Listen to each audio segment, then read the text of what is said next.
Do what you want because a pirate is free. You are a pirate. Had to Uh, get that out of my system. hold on, I need to dust this shit off. Hi everyone. It's been a minute. We li- Hi. we like to apologize. Sardo was really going through it for a while. I had a mental breakdown. I have a diagnosis now. Hi, everybody. Now he's doing less of that, and all throughout that time, all you could hear was Joku in a long distant hallway. But welcome back to the Skeleton Crew podcast. Finally, after all these months, we have returned. We didn't stop making episodes. Well, I mean we did, but we weren't like not episodes. Sardo was having a mental breakdown. We're gonna say it's because of the Knicks. Yeah, It's funnier that way. definitely. It's It was because of the sports. it's Um, objectively funny if it's about a team you A don't care about and B have never cared about. It's not even but the right state.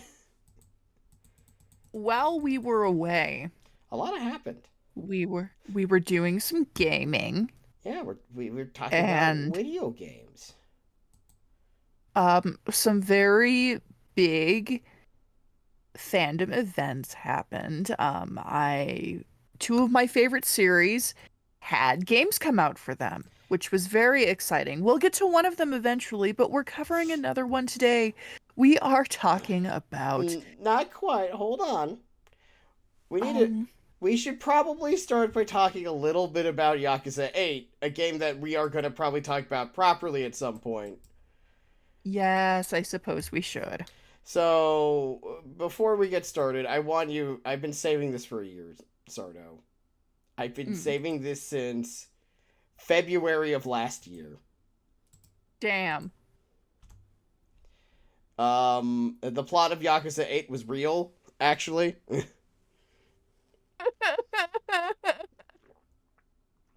Allow me to read this aloud for those of us not in our Discord chat. U.S. attorney announces nuclear materials trafficking charges against Japanese Yakuza leader. Hey! Yeah, it was,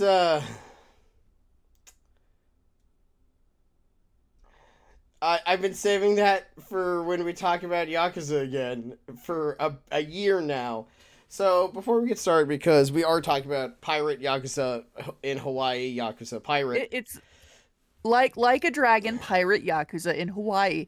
And anytime somebody asked me in the interim what games I was playing, I would always make sure I said the full title because you really need the full title to get the flavor of this game. But the point is, it is a slight sequel to Yakuza 8. So kind of talking about it without even mentioning anything about 8 is a little weird. Yes, we are kind of going for dessert while skipping dinner here. So we're gonna reheat this leftovers, and I'm gonna ask you, sorry, what do you thought of Yakuza 8 real quick? Overall, I liked it. I'll admit, most of my experience with 8 was watching other people play it because I started it and then life happened and I got really distracted and it was just really hard for me to lock in, so I ended up taking in a lot of the story through Let's Plays. And overall, it's interesting. I don't quite agree 100% with the people that say it's got one of the most ridiculous premises in the franchise. I I think there's others that are up there. I here's what I'll say. The general premise of the game, like actual plot wise, isn't that crazy. It really isn't. I'm gonna say, I think they did my girl Seiko a little dirty. I want to say Just a little. two things about that, if Mm-hmm. you don't mind. Mm-hmm. Number one, oh god, that initial date ended so awkwardly. I It was felt rough. it was rough. I do think not having her talk to Ichiban for a year was a bad move. Yes, They that's that was weird. I mm. don't know why they did that. Unless COVID had, officially speaking, COVID did happen in the Yakuza universe. Maybe she was social distancing, and I respect that. Yeah. I would That's the responsible thing to do. what I would have changed was this had to be like every time they talk, it just got super weird because they're both like, Yeah, like I don't know. I feel like it was a little unfair to her. It was But it's so funny because the game is both really unfair to her in this one specific aspect, but otherwise is totally fine with her. yeah, I mean, I don't know. Overall, a fine game. Um, not my favorite, but good. Um, Gameplay is an upgrade from 7 because I actually played it, and yeah, I need to dig in more. It's yes, just it's been well, a while. it's been a while since I Yeah, said I'm done. but overall, a good game, interesting. Ichiban continues to be the man of all time. You know, awkward romantic foibles aside, uh, you know, he's Also, shout out to making Songhui way weirder than expected, but in like the I best way do possible. I love that they dug in with her character a little. She's fun. I enjoy her. I I think like that they gave her a little more depth. I like the fact that she's like an astrology girly on the side. Like, well, Brags so much. I don't know, it's the purple hair. it's I just knew it. also like all the weird background information. It's like, yeah, I cook gyoza for all these idiots. Someone's got to make sure they eat something. Oh, it's so funny. Shout Uh, out to Eric Tomizawa, excellent new addition to the cast. a man who is going through it, The most going through it character we've had in a long time, and he's got a gun. and he has a gun because this is America, baby. Also shout out to Chitose for, as we have discovered, it is like what happens if a gay man and a lesbian had a baby. Chitose, who is a very you girl. I Very, knew from the moment I very, saw her. and you know what the funniest part is? She got more you as the game goes on somehow, which is so funny. I just that is a Stross girl, like Look wise, through and through. absolutely.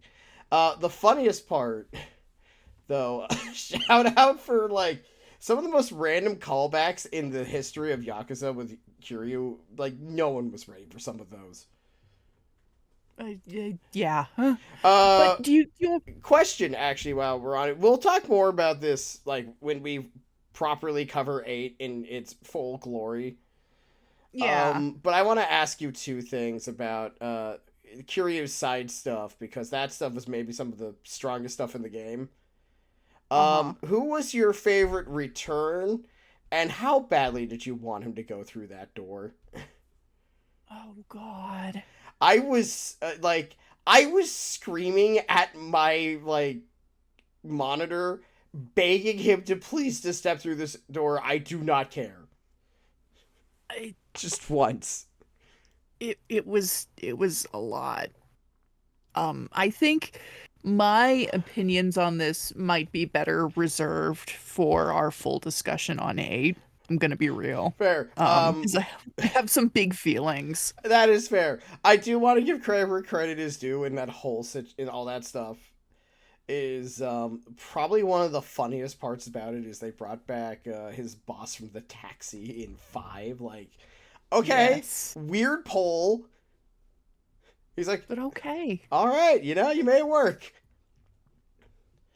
God. But do we want to go over kind of the general stuff about 8 that Yes. carries over I into let me do that for you, Sardo. Yes, go ahead. I will set you up this Go on, table. King. So the general plot beat of 8 is after the disillusionment of the major Yakuza groups of the Omi Alliance and the Tojo clan, which are the two major ones within the Yakuza franchise, they decided to like as a way to help the Yakuza, like these former Yakuza thugs who like have to reintegrate to society. Many people are trying different things. Ichiban gets canceled. That is a plot point in a modern They Yakuza game. canceled my They boy. canceled our boy, and it's not okay. But in doing so, he loses his job. Adachi loses his job, but he didn't but he didn't gain his weight back because Jesus Christ, he actually promised to lose weight, and he went from dad bod to like buff dad bod, which was so crazy. I miss the dad bod. I know you missed the dad bod, but I do like that that was a thing they mentioned in 7, and he actually did it. I mean, good for him, but I miss it. Well, you know what? He's gonna live longer now. He's in his 60s. Him and being in better shape is for the best. That means more Adachi, baby. True. It's like, can't argue that. But anyway, so what happens is Ichiban gets fired. He tries to figure out what's going on. Gets ultimately told about his mom still being alive in Hawaii, which is wild. And we learned that Ichiban's part Hawaiian. Good for him. So now when he goes aloha to everyone, he's actually allowed to do that. Yeah. So he travels to Hawaii, tries to find his mom, gets robbed, ends up naked, which was in the trailer. That was fun. And we end up in like this giant long conspiracy theory involving a white dude, this white devil over here, named Bryce, where we basically learn that the Yakuza remnants are actually being used to stash nuclear waste on sacred territory, which is not okay, white man. Also, can I say, Bryce is such a choice evil white man name. It really is. Such a evil white dude of the highest order. But If you're a guy named Bryce, you're up to no good. hey, that's not true. Well, in fairness, Bryce Eldridge does hit bombs. He's my big boy. Well, I mean, I guess if your name is Bryce and you're in charge of a pseudo-religious organization that is storing nuclear waste on sacred grounds, you're up to no good. Well, yeah, absolutely. That part's true. But anyway, point is, they that's basically long and short of it. They good guys win. You know how this stuff works. Of course.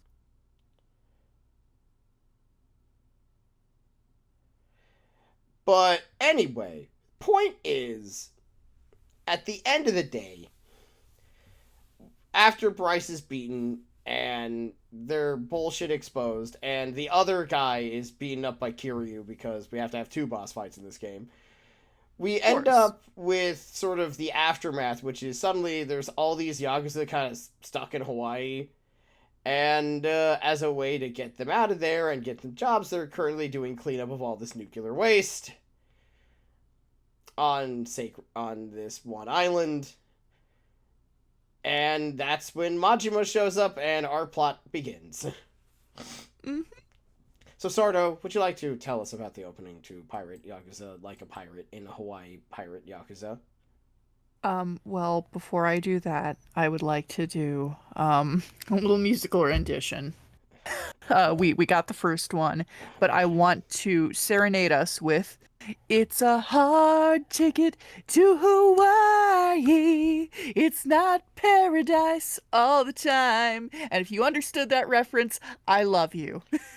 Hard Ticket to Hawaii is an awful movie, but it's very entertaining. Anyway, we begin with Goro Majima, as we know him, washed up on a beach in a little island off the coast of Hawaii. He has amnesia. He doesn't know shit. And he is rescued by a young boy and his pet cat. Who's totally not a tiger. Definitely not a tiger. Totally not a tiger. not a tiger, not voiced by a human man. Not voiced by a human man in a game where you could just buy a sound pack of animal sounds and no one would have cared. I love that they did that. But and there's no way these two men have the same first name. This is not Tiger, and this man have the same first name. No way in hell. No. But the young boy who comes to the aid of this beached Yakuza is Noah. Noah lives on this island with his father and his sister. Um, Noah's never been off the island. He has some sort Asthma. of asthmatic condition that makes it dangerous for him to leave because he gets these occasional plot pertinent coughing fits. Not often though. Um, It doesn't happen not as often as you'd think. not very often. But that's Noah, and his tiger is Goro. Now, my favorite part about this whole opening sequence is that you get this fucking kid, you get this fucking tiger, you beat up some actual guys dressed like actual pirates. Not like Yes, modern that's day pirates. I mean people who are dressed like actual like 18th century LARPers. pirates. We got Yeah. LARPers in We this. got like very serious LARPing going on here. And we also meet Jason's sister. I forget what her name is. Moana. Her name is Moana. Yeah, right. And then there's also my personal favorite, his dad, Jason. Jason. Jason! Derulo. I was going for Heavy Rain. But Jason is, we learn later, like a retired treasure hunter, forcibly retired after a serious tragedy befalls him while he's trying to look for this Esperanza treasure. And there's rumors that it contains like this thing that can cure any disease because he's really hoping to cure Noah's illness and help his boy. But bad stuff happens, and now Jason is retired to this tiny little island, drinking his life away, and he's super mean. Hey, yo, And gruffin man. he's a very mean, sad dad who loves his boy very much and is just, you know, fatherly concern, but also not handling it well. My favorite part about him is the absolute comedy of him. Like, we're so used to these Yakuza characters being shockingly colorful. Hmm. And he is not. He is dressed in like basically what looks like, well, what a dad would dress like, and a baseball cap. Like, he's extremely fit, but in so many ways, he is just some dad. Yes, he's very much a dad. Like, right down to his beard. He has a dad beard. He's just a really fit dad. And of course, he's like, Noah's not leaving the island because Noah's like, I want to go on an adventure. And No, he's you like, can't. no, it's too dangerous. And then Majima beats him up and he's like, you changed my mind. You beat the shit out of me. I now have brain damage. I'm putting on a baseball cap to show my change in opinion. My baseball cap has been switched to backwards to show that I'm cool. Oh yeah, I'm putting and I'm there's putting my baseball cap in attack mode. also Matsu Anyway, is there. yes. Matsu is a pirate treasure hunter guy that Jason knew. They used to be partners. He's a large fat man who wields a cleaver, which means he's already cool. Oh, he's dope as hell. I love him so much. Who plays him? Let me look that up real quick.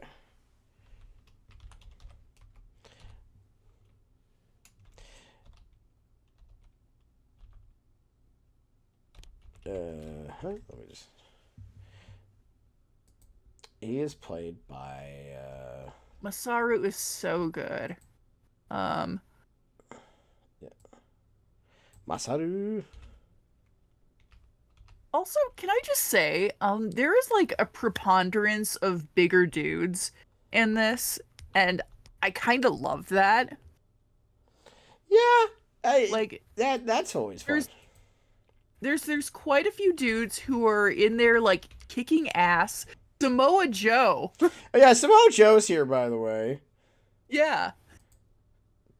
He's just here. Yeah, Samoa Joe voices one of the characters. Voice, Sardo. Voices and is modeled. Yes, he is played by Ryuji Akiyama. I believe he's a comedian in Japan because I've seen him in others. I've seen him in commercials. Yeah.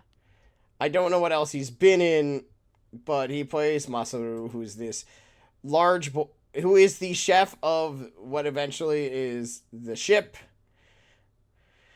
which is the Goromaru, which they named it after the cat, not himself. He didn't know what his name was at the And point. that's the other thing is that Noah has a pet tiger cub, Goro, who is adorable. You can dress him up in little outfits. But he's like, "No, this is my pet cat, Goro." Yep.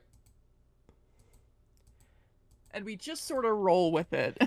So anyway, they go off to basically be pirates because that's what you do around Hawaii of all things. That which is just not a thing. Mhm.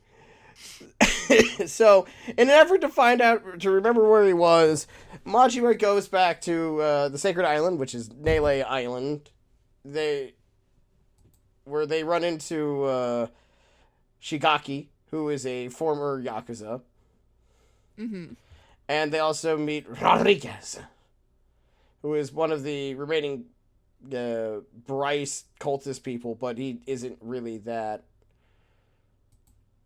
into that. He's not that devout. Yeah, we don't know that for a while, but he's not that devout by the end of the game. Mhm. But what we learn is ultimately that Majima was there with Seijima to like inspect, see what's going on, and then they left. And something happened to Majima, and there's some people who are back. Would you like to tell them who it is? It is our very good boys, Majima's right-hand arm men, Nishida and Minami. I always forget that Minami is. I love Minami. I keep forgetting shares a voice actor with the fucking Hideyoshi from Samurai Warriors. It always throws me the fuck off. I love Minami because he reminds me of like a Japanese Fred Durst. He did it He all. did it all for the Nookie. I was about to say. You tell me I'm wrong. I did Tell me I'm wrong. You're not wrong. I just think it's very funny that, like, God, we were really on the same wavelength. Oh, but my boys are back. I love them so much. They're like, "Boss, we're gonna help you. You can't remember us, but we're gonna help you." No, my favorite part about that whole thing is Nishida is just dressed the same way he was back in Yakuza 2. Oh yeah. He has done Nishida has not. Nishida has had one outfit over the entire course of the Yakuza series, and it slaps. He is wearing the one thing. He is He's not still changed. wearing his construction helmet. Well, yeah, he's part of Majima. This leads to a very important question that is not answered in this game: is Majima Construction still around? Maybe. So, the funny thing is, Mhm. I actually technically just finished the game today. I finally played the ending. Oh wow, And you definitely got a lot. Majima Construction technically still exists. There is discussion at the end of getting funding to bring it back. So By that logic, it's still technically around. we haven't seen the end of Majima Construction. I'm calling it. Majima, Majima, Majima, Majima. But I guess so. There's a couple different places we go between during all Yeah. of this. I guess to keep a long story short, without getting too much into the weeds in terms of the plot, because it's really easy to get into the weeds in a Yakuza game. Um, we go between chiefly uh Hawaii, Yep.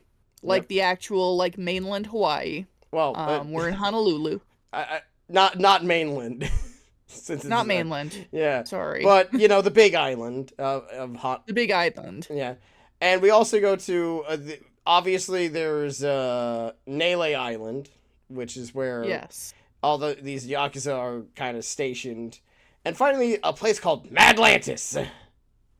And Madlantis is the LARPing capital of of the world. wherever which is run by Queen Michelle. And, Queen Mishiru. I and love her. a mysterious older woman who's just evil, and she looks Okay, evil. Stross. I'm gonna pull a you here real quick. Okay. Do you know who Queen Michelle's Japanese voice actress Yes, I is? do. That is Romy Park. I know Hell this. yeah! I know this because they were advertising it was Romy Park again, who is once again tormenting Majima, a Majima character, in the year of our Lord 2025. I love her. Queen Michelle is a fucking dynamite bitch. She's fantastic. Oh, she's She is awful. like, Like, oh, she's fabulous. She's so good. and She's her other half, so to speak, the other head of Madlantis is a man named Raymond Law, played by Samoa Joe. which is a One Piece ass name if I've ever heard it. Raymond Law. Yeah, and so is Samoa Joe. Very true.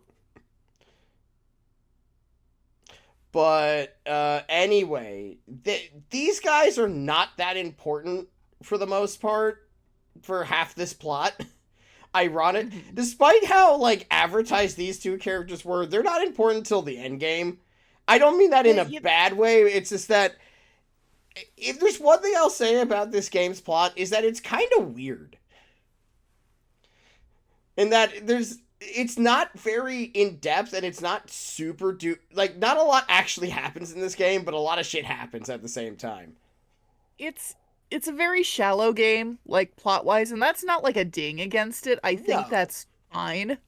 It's not like it's the type of plot. You know what I compare it to? It's another game now owned by Sega. It's a lot like Persona 4, where not a whole lot actively happens in it, but also a lot of stuff happens at the same time. Like, because like when you break down Persona 4 story, it is murders happen, they catch murderer, truth revealed. Like it's a very short. Like the actual plot summary is actually pretty short, but what happens within that plot, it can be kind of dense. Yes. So that's what I mean when I say it. Like it's something interesting because it reminds me a lot of like what happened with Gaiden, where it's not a super long because like a Dragon Gaiden was also not a super long game, but quite a bit happens in it. Right. And it's kind of the same feeling in my opinion. Yeah, like it's you're not playing this game for the story. Well, I mean, I would I would say that. I mean, yeah, that's fair. I would say there's more to the story than what that makes that sound like. Right. But what you're really playing it for is it's at the end of the day what ends up happening is you are looking for a big mysterious treasure. And what ends up happening is this leads you all over the place until the point where you end up being like that treasure hunt is the story, and while there's a lot that happens in that story, it's not like a like this very complicated plot where a lot with lots of twists and turns. This isn't like Yakuza 7 or 8 where like a lot happens in it. Yeah. Oh, also, the other character who makes a return appearance. Um, very excited to see him back. Taiga Seijima. Oh yeah, Seijima's back. We'll talk more about him in a bit though, because we should probably mention the other weird part is Noah's and Jason's other daughter and Noah's oldest sister is also here in Madlantis. She works for Queen Michelle, at least at the beginning. Yeah. Really, what ultimately ends up happening is we end up learning a lot about this treasure, where it might be, because a lot of the plot is really, and the story is trying to find this one thing. Mm-hmm. And eventually, this leads us to running back into Seijima again, who shows back up in what can only be best described as I'm on vacation dad mode, I guess is the best way to put it. I actually love his outfit here. He looks good. Yeah, no, it's a very, like, it's just like some slacks and, And a white button down. yeah, but pretty much. got the sleeves rolled up. He looks crisp, he looks breezy, he looks handsome. Yeah, no, you're looking good. Like, okay. Our shout out to our friend Kimmy, who loves Seijima. Loves him very much. And I totally get it. I absolutely understand. He is quite the man. And if you've ever read any of RGG Studios interviews about the creation of Seijima, they kind of designed him to be like the sort of guy that other guys get crushes on. I think it's fair to say. Well, you know, that's fair. I will say, at the end of the day, though, he's here. He's also, really what the story devolves into is that they're like, okay, the Yakuza aren't leaving in, like, the Yakuza on the island led by Shigaki aren't leaving until they find the treasure, and Rodriguez also is looking for the treasure because secretly his father knew about the treasure and wants to make sure it stays the same. He Yes. wants that treasure. Basically, everyone's after that treasure. It's like worth $1 billion, so yeah, everybody's clamoring to get it, and Majima is like, Majima kind of takes on the role of like goofy uncle figure to Noah. It's like, let's go on this adventure. Hell yeah, let's get this treasure. Come with me, 10-year-old child. We're on this. Let's go on this very dangerous journey. This increasingly way more dangerous than anyone thought of journey. But yeah, ultimately, it's just kind of it's a very strange game in this regard. But ultimately, the plot ends with they find the treasure, but they kind of have to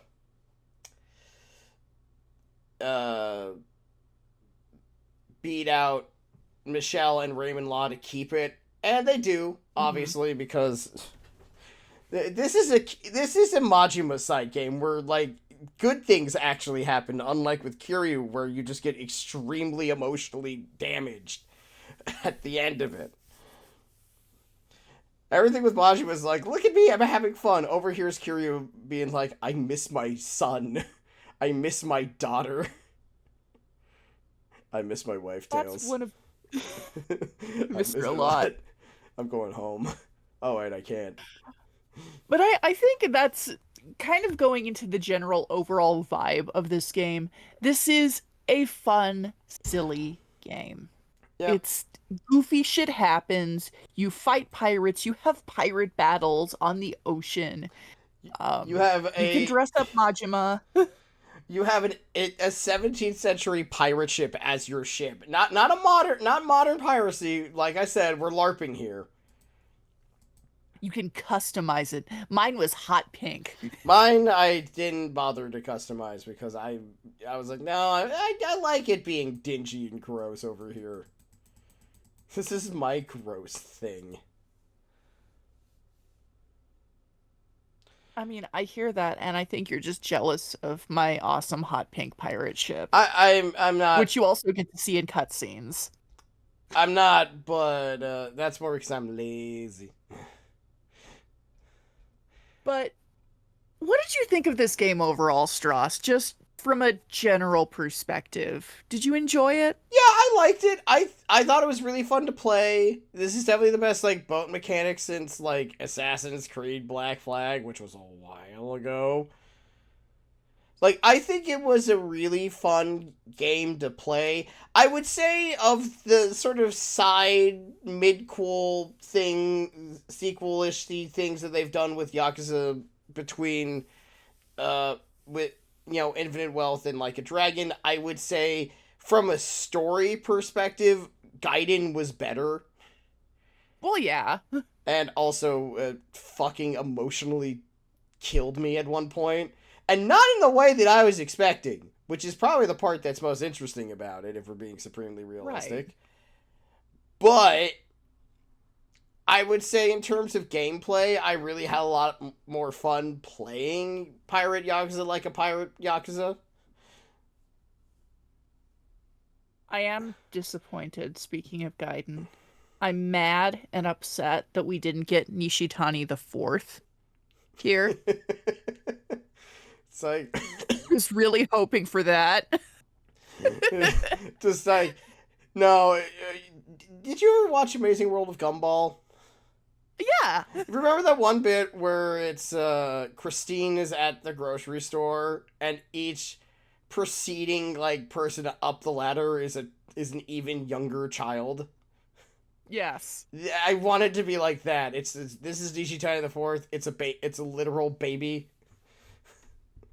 Okay, I think Nishitani the Fourth should be like, um, I don't know. Yeah, I think a baby would make the most sense. It just to be Just like a toddler with a knife. yeah, but ultimately, I would say I really liked Pirate Yakuza when I played it. It was very fun. It was definitely a perfectly enjoyable game.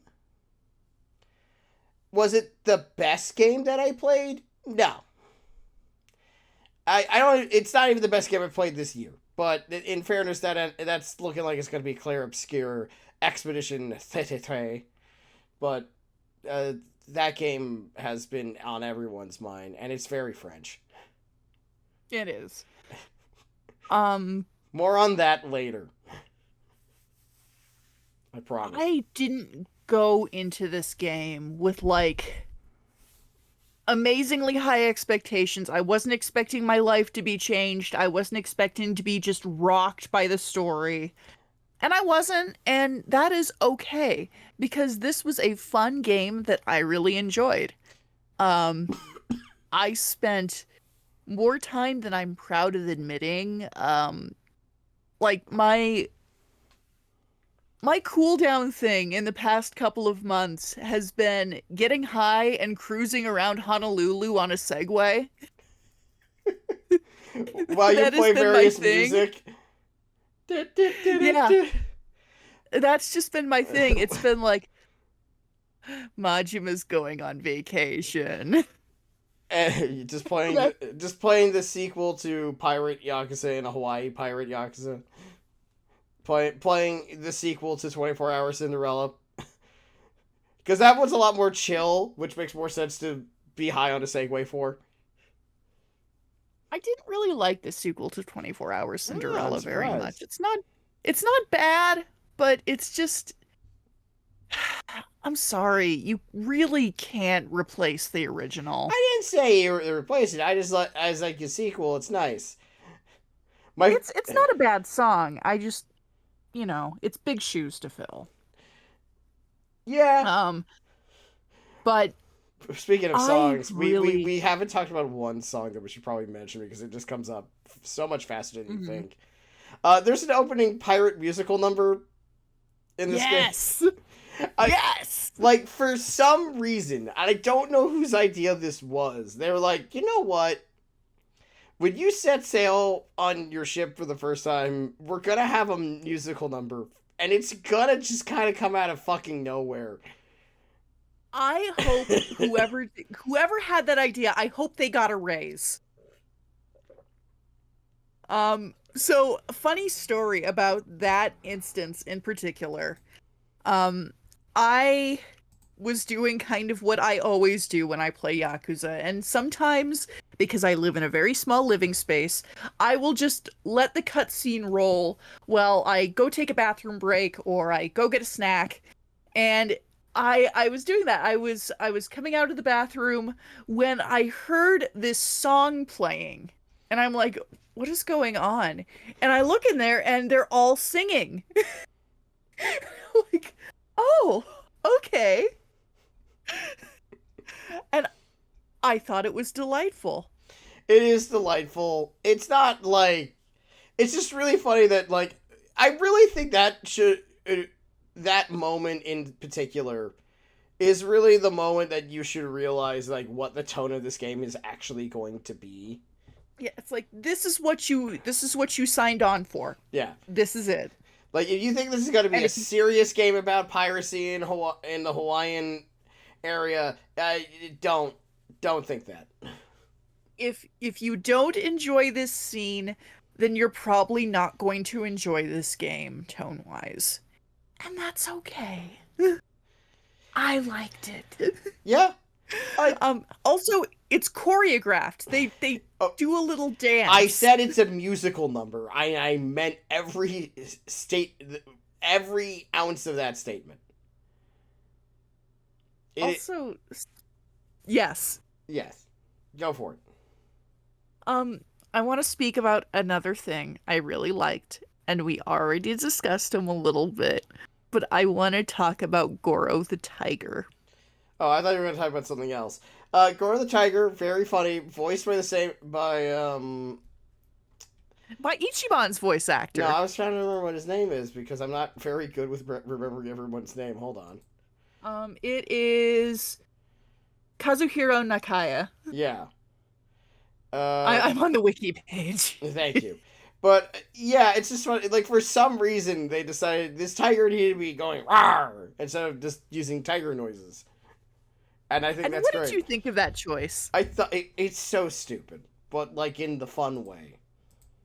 I'm so glad they did that. Like, they could have easily just, as you said, just taken some stock tiger roar noises, but they didn't. They have this.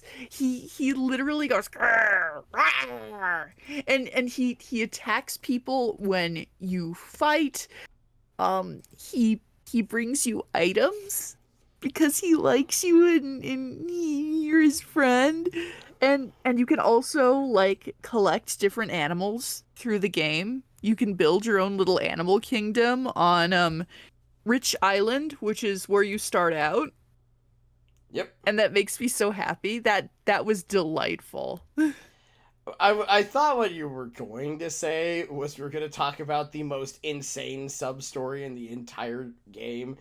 And I don't want to talk about that. You know, I'm talking about Masaru finding love and how he managed to strike out 4 separate times. Oh, I thought you were talking about... No, see, I thought you were talking about the sub-story where the guy tells you he's invented, like, a device that lets you talk to animals. Oh, no, I'm talking about the much funnier thing that happens. No, can we talk about that real quick, though? 'Cause yes.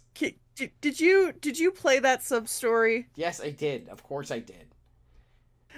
There's a lot of sub-stories. I'm not doubting your gamer cred. I just...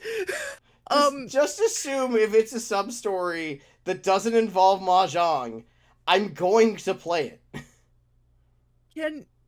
I won't say much about it. I will leave that for people to discover as they will. I just want to say that was really weird and I didn't like it. Yeah, that one was uncomfortable, but we need to talk about Masaru trying to find love because that... Far less uncomfortable is Masaru trying to find love. So which is once again, so go you ahead. gather up all these girls who are, girls. So they're a very specific kind of girl. They're shit. Oh yeah, what are they called? It's what word was it? I'm trying to Google it right now. It's Masaru's love journey.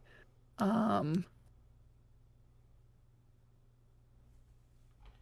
Minato girls. It's Yeah, Minato yeah, it's the girls. Minato Award girls specifically, and you have to And find. what is it? So sorry, real quick. For those not in the know, Minato Ward girls are it refers to like a very specific kind of woman who's very classy, very like high standards, kind of posh. So, yes. Anyway, Yeah, the reason why we bring this part up is because it's live action. mm, Because yeah, so you yeah. and it is, if you ever want to watch a man find incredible ways to just absolutely ruin his chances, because the game doesn't state that he's ugly. They weren't not into him because of his looks. It was because he found new and different ways to have these girls not like him that way.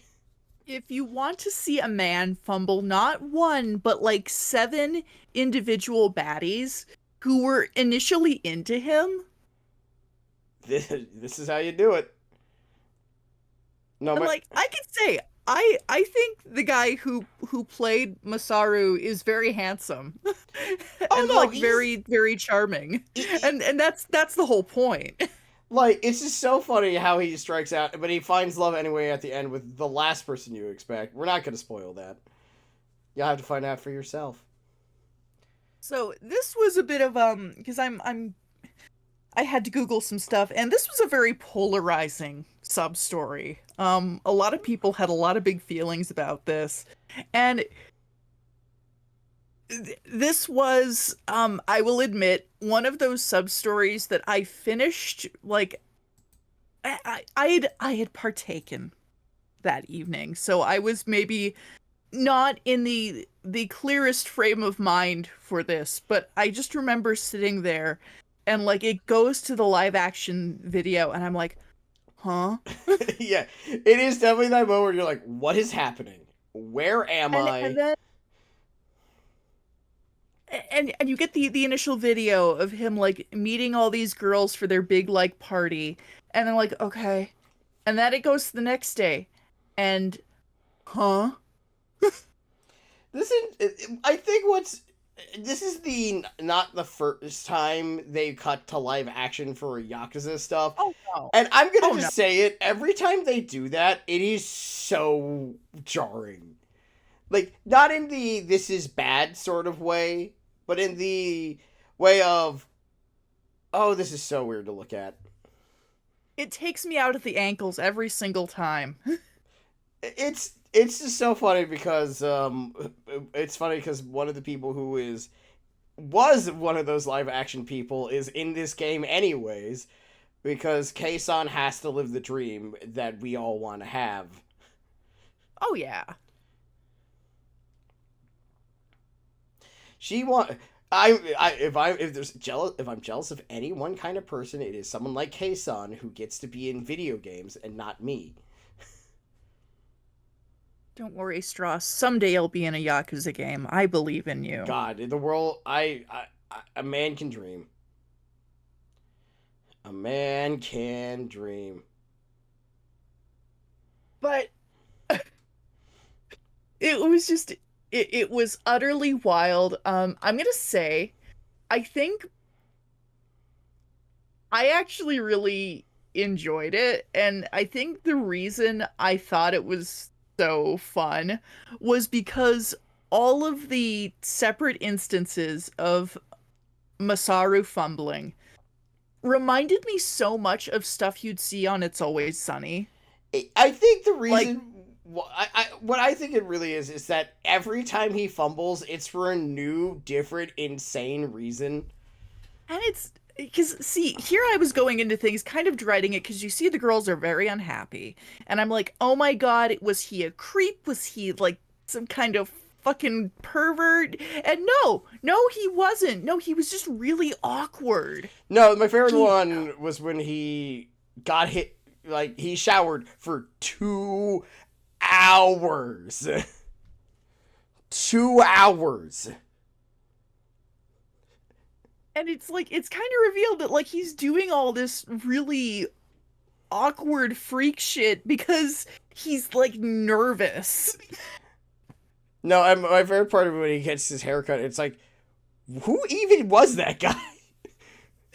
Everyone's just like, I don't even know where this guy came from. And Majima was like, Who is this? who is this guy who was cutting his hair? And Majima was like, I don't know. I think my personal favorite was the one where he's trying to impress this girl with his like knowledge of different alcohols, and he orders this one. It's like, yes, it's this very sophisticated beverage from, from outside of Japan, and he ends up getting yogurt. It's fucking yogurt. He's drinking like a big thing of yogurt, and she's like, "Are you okay?" He's clearly miserable. The entire sequence is just kind of incredible. But at the end of the day, I think it's fair to say that Yakuza Pirate, like a Yakuza in Hawaii, gets the recommendation from us as long as you play 8 first. Yeah, 8. Because It's you're not gonna have context for shit otherwise. No, you won't, and it will be really weird, and you're just gonna be like, well, that happened. With that said, good game. Not the deepest, most interesting Yakuza of all time, I'm but not here for that. yeah, we're here for slutty pirate adventures in Hawaii. Speaking of, I don't think we've talked very much about the central man in this. Can we talk a little? What did you think about Majima here? It was kind of weird.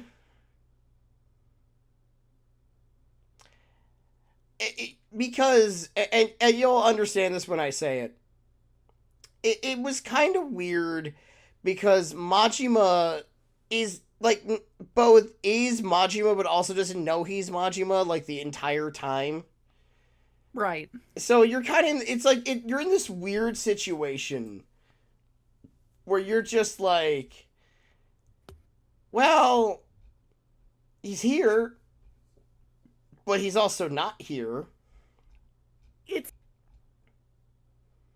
I mean, if you're looking for like a really strong character-driven vehicle about Goro Majima, the man, the myth, the legend, you're not gonna get this. No, you're not gonna get it here. This is the silly Majima game, and it shows. I think that's the best way to put it. Yeah. This is not Yakuza 0 Majima level of like we're talking about Majima. This is goofy, shallow Majima, and that's fine. It's mostly goofy, shallow Majima until you get to the singer cutscene at the very fucking end. Oh, yeah.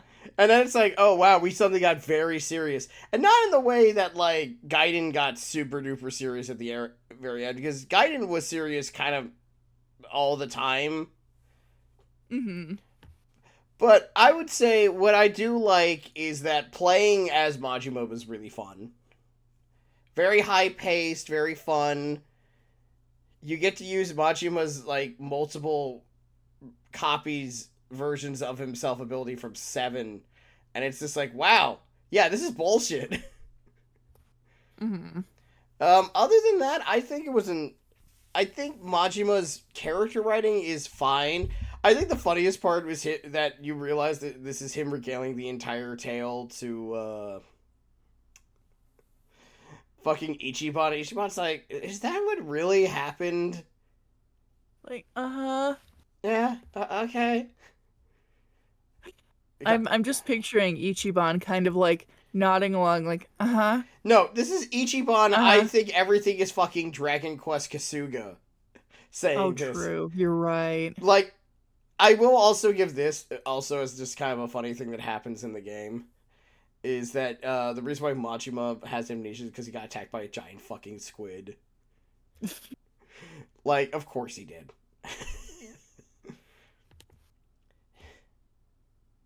But yeah, at the end of Yeah. the day, I think what's really funny is just Majima. This is not a character study of Majima. Don't go No. in expecting this to be anything more than just kind of a silly little romp where you play as Majima. It's not that. This is a dress-up game with cute kitties and pirates. Yeah, pretty much. With that said, would you recommend? We would recommend it. I would say as long as you play 8, because this game doesn't. It does give you context, but it assumes you know what happened in 8. Yeah. It's sort of like with Gaiden, you need to have played Yakuza 6 to figure out why Kiryu is doing all this weird bullshit. Mm-hmm. Because they don't explain it. No. Because, they understand that this is a sidequel weird thing that they did. But I liked it. It's, Anyway, I guess we're looking forward to the next Yakuza project, which has been announced. We might as well talk about it briefly. Yeah. They haven't said a lot about it yet, because RGG is working on 2 games. They're working on the new Virtual Fighter. Because I guess they ported enough Virtual Fighter games to the point where they're like, okay, guys, you just take care of it. Mm-hmm. But their other project is, I believe, Yakuza Century is what they're calling it right now. Yes. As like a project title anyway. Final name I think is TBD. Maybe. Which is Yeah. a Yakuza game that takes place in like the early 1900s, which I'm looking forward to. I think it's going to be interesting. I'm excited to see what they have in store. I'm down for it because like the last 2, like if we go by what are the major Yakuza games, like the numbered ones and then the side cool stuff, like the major numbered ones, I think a good like break away from Ichiban and company for a bit as they try to decide what the hell they're going to do with him after this is good. Yeah. Because they kind of relied on a lot of like background stuff, a lot of stuff that was happening in Yakuza like 5 through 6 and all that stuff. But we'll see. We'll see. Anyway, Sardo, before we get talking about anything else, I have a question. Who was your favorite character in Yakuza Like a Pirate Yakuza? In Hawaii Yakuza?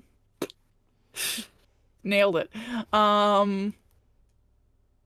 Goro, the tiger. I love him so much. I love that you can dress him up. I love his dumb little human growls. I love that he gives you presents. Um, I love that when you're swimming and he goes to swim with you, he has a little floaty. He has an inner tube. Um, if we gotta go with human characters, though, People who I actually. like Masaru. Alright, fair enough. I mean, I generally I like like. Masaru. I liked the crewmates, they were fun. Yeah. Like, both of them. Overall, likable cast. Yeah. I thought, in terms of like child characters in Yakuza games, you know what? Noah's no Haruka, but he's still pretty great. Good kid. Um, Eats his Wheaties. Eats his Wheaties. Wears sunscreen. He's got it. You're out in the sun all the time. You're gonna get skin cancer if you don't. Wear sunscreen. Always wear sunscreen. But yeah, what about you? What's your favorite character? Of the new characters, because I'm eliminating characters who have already been in the game. Because like picking Majima, for example, is cheating, in my opinion. Yeah, you can't pick Majima here. Come on. No, I agree. I'm not picking Majima. I'm not picking Seijima. Shout out to Shigaki at the end and Rodriguez for being like ultimately in on the plot. Yes. Like this ends up being I like cool that like we didn't have to come to blows between everybody. I mean, we do in the end, but for other reasons. thought Shigaki was interesting for kind of the minor character that he was. I liked that he had Nishitani's haircut. He does. He really does. They, Uh, they really do just keep recycling that hair. uh, shout out to Jason and his backwards baseball cap. I love Jason. I love his dad hat. He Jason, people love putting their fandom character of choice in the women want me, fish fear me shirt, but Jason looks like he should be wearing it. If there's, I mean, he has 3 kids. There's not many Yakuza characters that we could say canonically fucked. At least one woman wanted Jason. Yeah, and not just wanted, but did it 3 times. At least three. Well, I'm pretty sure they did it more, but they definitely succeeded at procreating 3 times. But Jason's pretty cool. I like Jason. Um I think that whole family's pretty Yeah. neat. Shout out Um to Naomi for being like a weird, sexy pirate lady thing going oh, on. she's yes, she fights with swords. I liked her. That was neat. Like all the new additions were fun. There's like no character that I would go like, man, this is great. I could do without this person. I mean, we do have that weird B plot with some other like weirdos, but like that was the thing that happens. Yeah. The classic like Yakuza B plot where either it's really fun or it's just a thing that happens. It's not bad. It's just you go around fighting all these guys on islands and beating them up. It's really kind of a It's a thing that happens. it's a B plot. It's a big Um plot. I am personally waiting for the day we finally get Pitbull in a Yakuza game. Mr. Worldwide. I want Pitbull in a Yakuza game so bad. Okay, Stross. He would be so good. I want to fight Pitbull in a Yakuza game. I think he would be into it. Hmm. He seems like he has a good sense of humor about this kind of thing. Maybe. Maybe. Dale! I love him. I love Pitbull. And I love Yakuza. I want those two things to be together. Anyway. Yeah. Anyway, I would say had a great time. Enjoyed it. You could do so much worse than this game. We will be back at it talking about a different video game later as we talk about Dynasty Warriors Origins probably in like a couple of weeks. Yes. Might be less. It might be next week. Honestly, it depends on when we Who want to. knows? It depends when we schedule things. Yeah. But anyway, Sardo, I haven't asked you this in a long while, but the hell are you watching? The hell am I watching? So I've gone back to a YouTube series that has brought me a great deal of peace and comfort in trying times.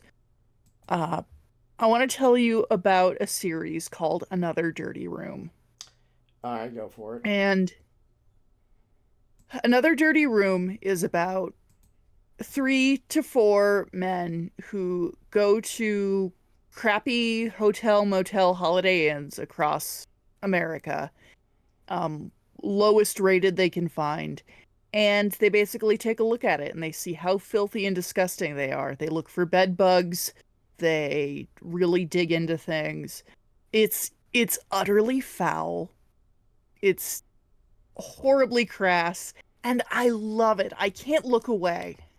It's I enjoy it very much. It's not going to be everybody's thing. It's probably not going to be most people's thing, but it's my thing. It's a very you thing.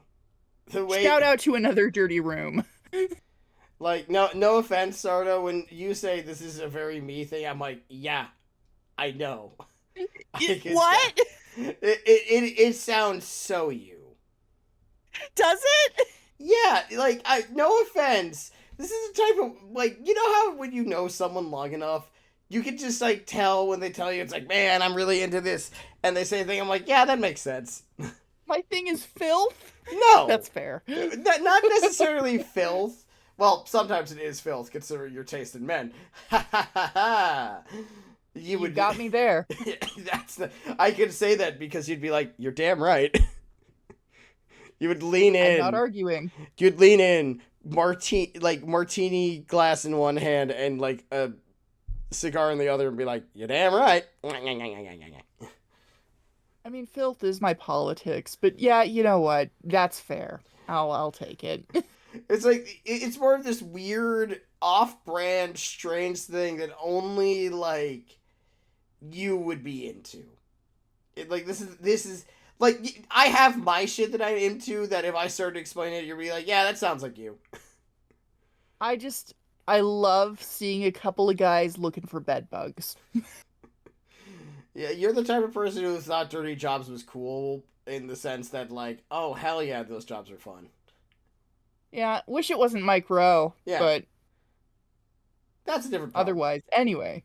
Anyway, what Yes. about you? What are you watching? I've been watching two things specifically. I'm behind on Guilty Gear Strive Dual Rulers, which I cannot recommend unless you're the type of person who has real knowledge of Guilty Gear lore, Do which they in fact have two rulers? I don't know yet. What are they measuring? Um, considering this, what I've been seeing so far, the likelihood of who's kissing Bridget by the end of this show, All right. this has caused. So, like, I don't follow enough people, but I like enough fan art on social medias to end up getting like weird discourse on various things, if that makes sense. Oh, I love third-hand discourse. Well, it's like when you back when Twitter wasn't fully A fucking terrible. hellhole. In fairness, when wasn't it a hellhole is a legitimate It was question. always a hellhole, but it's It's an unendurable it's hellhole gotten now. worse. I will be It's a the Nazi hellhole. Yes, it's gotten objectively worse. But my point is, back in the day, but it's still like if you're like me and use it mostly just to look at fan art, Hmm. you get a lot of like weird second to third hand discourse from fans who draw pictures of the shit you like. And I've been getting a lot of like one of the weird big ships in Guilty Gear is May and Bridget, Uh-huh. which is funny because they unlike other cases where these characters do not interact, these ones actually have. So points there, actual Fair interaction. enough. But like they have never expressed any interest in girls ever. Honestly, Hmm. Bridget's kind of weirdly is like one of those characters that you go weirdly asexual about because like nothing they ever do has ever been remotely sexual ever in their lives. She's just not interested. Well, not because she's not interested, but because nothing about the writing for her will suggest they're into anything. Hmm. And we get that sometimes. You and I have both been in that situation where it's like, I think this character is neat. They might even be hot, but like none of their dialogue or anything they've ever written about them makes a suggestion that they're actually into anything. Right.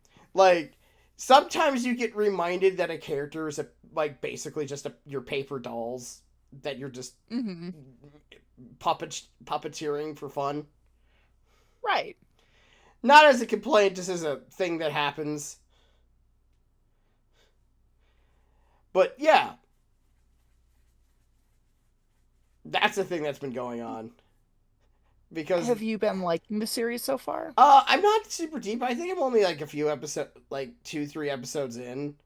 It's been fine. Like I cannot recommend this to anyone who isn't already a fan of Guilty Gear because That is it's like so valid. it's a problem when you adapt something that's clearly like a continuation of stuff from Strive. So if you don't know, if you did not like any of, if you don't like Guilty Gear and you don't like Guilty Gear lore, you're not going to enjoy it because you're just going to be like, what the fuck is happening? What are we doing here? Why should I care? Fair enough. The other one I've been watching is Kowloon Generic Romance, which I actually have been enjoying and can recommend. Very nice. Because unlike Dual Rulers, it's actually a show that, you can actually go in and, watch it and be like, oh, this is a TV show. And not like the weird like third act to a to another thing that you have to participate in. Like you walked into the middle of someone's conversation. It really is. It is Dual Rulers is one of those shows, but it stars okay, what's her name? Her. Hold on, let me bring up the info on it real quick because I never remember. The problem is it's I remember the characters' last names, but not their first names. Because I'm bad about this, and it's Reiko Kujirai and a man named Hajime Kudo. What got me into watching this was not where the show takes place, which is Kowloon Walled City, which, if you know anything about that, that's you could spend an entire lifetime talking about just that insanity in Hong Kong. Mm-hmm. But this was what got me interested was that both the main characters were above the age of 30. That is a great point to start with. Like that is like especially for like this is a seinen, so it's like much more likely. But Right. it's very rare for like a show to come out and be like, no, our main character is a woman who is 32 and her love interest is a man who is 34. Women in their 30s exist? Yeah, exactly. It's like when they had oh god, what's it's like when Yor became the it girl for a brief time period, like a few years back when that when Spy Family premiered as an anime, and everyone's like, "Wow, finally a waifu who is 27." A woman with a driver's license. We love to see it. I actually don't think Yor has a driver's license. The irony is palpable. She obtained one through illegal means. We love that for her. I don't think that she's ever been seen driving a car. Like, ever. But, like, that's not a bad thing situation. That's more of just us that's just more of me kind of, like, giggling with the idea of, yeah. But yeah, Kowloon Generic Romance is about, honestly, it's so much weirder than the generic romance statement would make you think. Because it's not. Weird shit is misleading. Oh no, the generic is part of a thing that's happening within the series that's called generic. It makes sense if you watch it. Okay, I'll have to check it out. Yeah, I think you'd like it. Number one, like the guy is not the most interesting looking dude on the planet, but like I think you'd just appreciate just two 30-somethings trying to make it work, and also some memory shit is happening, and it's really fucking weird. Can appreciate that. But yeah, that's what I've been watching. I've been playing Claire Obscure Expedition 33 on the stream. That's been fun for us. I've also been playing Assassin's Creed Shadow, which has been my first ass creed in like 11 years. What's the verdict on that so far? It's fine. Like it certainly is an ass creed game. For all the good and bad that entails. All right. Um, they did the smart thing and made Yasuke hot. Oh, hell yeah. Like, go look up a picture of him right now. Let's get your live reaction. Go type it into your All search right. bar. Tell us what you think of the man.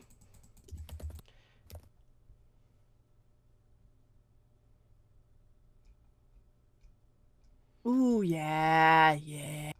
Oh, he's, yeah. That's good. I like him. I like his armor too. Well, that's just one of them. He has multiple outfits. You know, you get one with like him showing some shoulder and some boob, so that's nice. He is very handsome. I mean, you know what? We've had a couple of good Yasukes in the recent history. Samurai Warriors 5, for all its faults, had a very nice Yasuke. Yeah, no, Neo also, I think, really started the return of Yasuke into Japanese fiction. I always know that like the reason why he's been kind of left out a lot of the time was because there was this really difficult thing to reconcile. Yeah, it's like, you know, how do we not how do we portray this, this black guy who works for the often like seen as a historical villain Oda Nobunaga without some really unfortunate implications? Unfortunate implications, and also because like when you write someone as the villain and like, oh wait, all these people, this guy who works under him that he freed from slavery and was, not a bad person by any stretch of the imagination. It really, I feel like the reason why we finally got Yasuke back as a conceptual thing is because everyone Hmm. started being like, you know what, was Nobunaga really that bad? And the answer was ultimately, not really, kinda, somewhat. Yeah, He has a cool hat, he does. and we like that. But anyway, anywho, we should do what we used to do and talk about our socials. You can find Sardo here at Uncle Death on the Blue Sky. Uncle Death with a K instead of a C. Yeah, and also at Uncle Death on YouTube, where sometimes you post animations that you've been working on. Hmm. And at Uncle Death on Twitch. You haven't streamed there in a while, but nothing says you won't. It is an account that exists, and maybe I'll come back to it at some point. I'll see how I'm feeling. I don't know, maybe like every so often, maybe like a monthly thing. Maybe. Like I think the one, all I'm gonna say, Sardo, those draw streams did get me a lot of traction for the stuff that I wanted drawn. It was a That they benefit. did.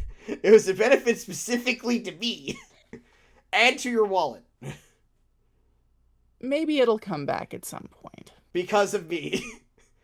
No, we have a symbiotic relationship of I pay you money to have things happen.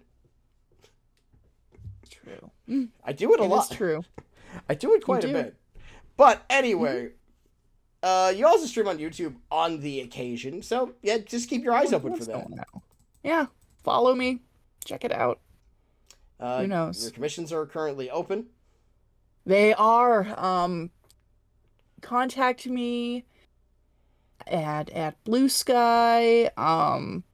Let me no, I give me money and I will draw you things. I'm also hoping to start up an Etsy shop soon because Oh, I have stickers. I ooh, have stickers. I drew a very sparkly Hamstarian that is making the rounds. And Hamstarian see, is for sale. You can buy him and put him on things. So, look at that. Hamstarian. Hamstarian is Hamsteristarian. Anyway. Right. But anyway, at the end of the day, we will. You can find me at Almighty Stross on Twitter.com, on Blue Sky, where I don't really post too much of either of them when you think about it. Mm. You and I, like, I haven't been super active on social media in years. You're not a prolific poster. I used to be a much more prolific poster, and then I've been on social media for like a decade, and I was like, I'm that picture of the soldier with the 1,000-yard stare. I came back from the war, changed man. But other than that, you can find me on twitch.tv at Almighty Stross, where we are currently playing through Clair Obscure Expedition 33, where we're just going to play that until it's done. And that's just how it be.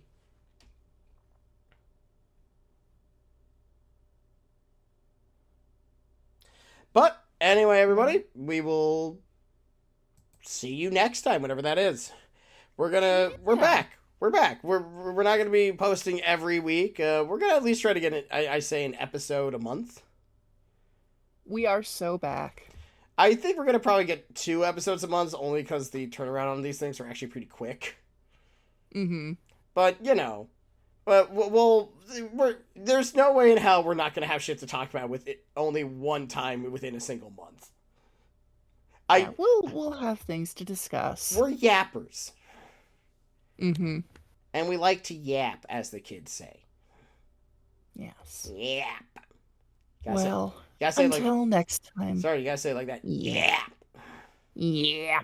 Right. Deep in the throat. Like I'm bringing something up. Yeah. But until then, folks, we will see you next time. Bye.